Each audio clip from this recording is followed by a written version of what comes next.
ഒന്നുമല്ല. നിങ്ങൾക്ക് ഏറ്റവും പേടി നാട്ടുകാരും കുടുംബക്കാരല്ലേ? നിങ്ങളെ ഫിനാൻഷ്യൽ സിറ്റുവേഷൻ, ഹെൽത്ത് സിറ്റുവേഷൻ, അല്ലെങ്കിൽ എഡ്യൂക്കേഷൻ സിറ്റുവേഷൻ, റിലേഷൻഷിപ്പ് സിറ്റുവേഷൻ, ഇത് വെച്ച് കളിയാക്കാത്ത, കുത്തി നോവിക്കാത്ത ഏതെങ്കിലും ഒരു കുടുംബക്കാരെ കാണിച്ചു തരാൻ പറ്റുമോ?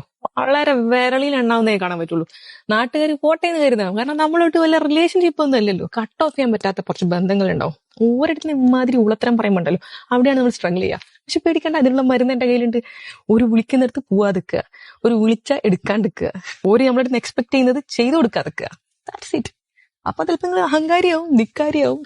ഒരു തരത്തിലും വാലിഡേഷൻ ഇല്ലാത്ത എയറിൽ മാത്രം എഴുതി വിടുന്ന ഇവരുടെ സർട്ടിഫിക്കറ്റ് ആണ് നമ്മൾ ലോകത്ത് ഏറ്റവും വാല്യൂ ആയിട്ട് കരുതുന്നത്, ഏറ്റവും കൂടുതൽ പേടിക്കുന്നത്. പറ്റാത്തവരൊക്കെ കട്ട് ഓഫ് ചെയ്തോട്. സോ കോൾഡ് നല്ല കുട്ടികളാവാൻ വേണ്ടി താല്പര്യമുള്ളവരായിക്കോ, അതിന് പ്രശ്നമൊന്നുമില്ല. അതിനുള്ള ആംബറും ഗഡ്സും ഇങ്ങനെ ഓരോരുത്തർ പറയുമ്പോൾ കേട്ട് നിൽക്കാനും അതിന് തലയാട്ടാനും പറ്റുന്നൊരു ചെയ്തോ. അങ്ങനെയുള്ള ഒരു വിഭാഗത്തെ മൊത്തത്തിൽ മാറണം എന്നല്ല പറഞ്ഞാൽ അതൊക്കെ ഓരോരുത്തർ ഇഷ്ടം. നിന്റെ വർത്താനം കേൾക്കുമ്പോൾ ആരെങ്കിലും സ്ട്രഗിൾ ചെയ്യുന്നുണ്ട് ഓരോടാണ് എനിക്ക് പറയാനുള്ളത്.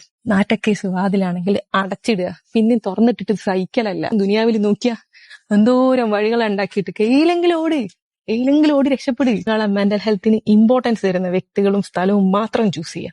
അത് ലോകത്തിന്റെ അങ്ങേ അറ്റത്താണെങ്കിൽ ആടെ പോയി സമാധാനമായിട്ട് ഒരു കാപ്പിയും കുടിച്ചിരിക്കുക.